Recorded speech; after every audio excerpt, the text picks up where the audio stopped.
રાજુલા નગરપાલિકાને ખાનગી હોસ્પિટલના વિવાદ વચ્ચે આપની એન્ટ્રી. રાજુલાના આમ આદમી પાર્ટીના નેતા કિશોરભાઈ ધાખડા આવ્યા મેદાનમાં. રાજુલાની નામાંકિત સ્પર્શ હોસ્પિટલના કામ માટે નગરપાલિકાનું જેસીબી અને ટ્રેક્ટરનો ઉપયોગ કરી ના શકીએ તેવું કિશોરભાઈ ધાખડાએ જણાવ્યું હતું. માત્ર કોઈ પ્રજાલક્ષી કામો માટે નગરપાલિકાના વાહનોનો ઉપયોગ કરી શકાય નહીં કે કોઈ હોસ્પિટલના કામો માટે, તેવું કિશોરભાઈ ધાખડાએ જણાવ્યું હતું. વૃક્ષ છે તે છાંયો આપે છે અથવા વૃક્ષ જો નડતરરૂપ હોય તો તેને પરવાનગી વગર વૃક્ષનું નિકંદર કરી શકાતું નથી. ખાનગી હોસ્પિટલો જે પોતાની આજીવિકા માટે હોય તો નગરપાલિકાની મંજૂરી વગર વાહનોનો ઉપયોગ કરવો તેની સામે પણ કાર્યવાહી થવી શકે છે. પોતાના અંગત સ્વાર્થ માટે નગરપાલિકાના સાધનોનો ઉપયોગ કરવા આવે તે પ્રજા સાથે છેતરપિંડી કહેવાય છે. પરંતુ રાજુલામાં નગરપાલિકા જેસીબી દ્વારા અરડુસીના વૃક્ષનું નિકંદર કરવામાં આવ્યું છે. ખુદ નગરપાલિકાના જ જેસીબી મારફતે ધડાધડ વૃક્ષને જમીનદોસ્ત કરવામાં આવ્યા છે. નગરપાલિકા વોર્ડ નંબર 3ના સદસ્ય રજનીભાઈ ચલાદરાએ ખાનગી હોસ્પિટલના કામ માટે જેસીબી મોકલાવવામાં આવ્યું હોવાની ચર્ચાઓ એ જોર પકડ્યું છે. સદસ્યના કહેવાથી અરડુસીના વૃક્ષનું નિકંદર કરાયું તો સદસ્ય અને ખાનગી હોસ્પિટલ સામે કાયદેસરની કાર્યવાહી થવી જોઈએ તેવું કિશોરભાઈએ જણાવ્યું હતું. અરડુસીના વૃક્ષનું હોસ્પિટલના ફાયદા માટે નગરપાલિકાના જેસીબીથી નિકંદર થતા ચકચાર મચી છે. વૃક્ષનું નિકંદર કરાતા જ પર્યાવરણ પ્રેમીઓમાં રોષ ફેલાયો છે. આપના નેતાએ પ્રતિક્રિયા આપતા ખળભળાટ મચ્યો છે. હવે શું નગરપાલિકા ચીફ ઓફિસર આ બાબતે કેવા પ્રકારની કાર્યવાહી કરવામાં આવે છે તે જોવાનું રહ્યું. જે.કે. સિંહ ગુજરાતી સાથે ધર્મેશ મહેતા, રાજુલા. આ બાબતે કહેવાનું તો એમ રહે છે કે કોઈ પણ સંસ્થાના વાહનો હોય, પ્રજાલક્ષી કામ માટે મોકલવાના હોય, પણ કોઈ હોનારત થયું હોય કે કોઈના ઘરમાં કોઈ વિપતા આવી હોય એ સમય સંજોગ કદાચ આપણે મોકલી શકીએ, પણ પર્સનલ કોઈ વસ્તુને લઈને નગરપાલિકાના પણ સરકારીમાં ચાલતી કોઈ પણ સામગ્રી આપણે યુઝ કરી શકીએ નહીં. રાજુલામાં એક ખાનગી હોસ્પિટલ છે, સ્પર્શ હોસ્પિટલ. એક વોર્ડ નંબર 3 ના જે સદસ્ય છે રજનીભાઈ નામના વ્યક્તિ, એના કહેવાથી એક જેસીબી મોકલું છે, સાથે નગરપાલિકાના સ્ટાફ પણ મોકલ્યા છે અને ટ્રેક્ટર પણ મોકલું છે અને વૃક્ષ કાપી નાખ્યું, જે વૃક્ષ વર્ષો જૂનું હતું. પ્રથમ તો વૃક્ષ ખરેખર કઈ સ્થિતિમાં હતું?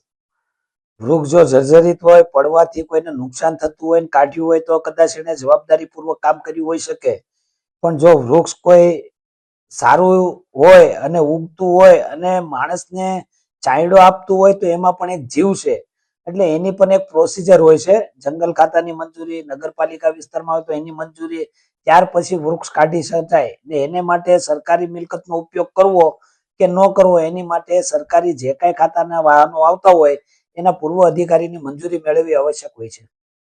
નગરપાલિકાના દ્વારા જો હોસ્પિટલ માટે વપરાતા હોય, એક ચર્ચાનો વિષય છે, તો આપનું શું પ્રતિક્રિયા છે?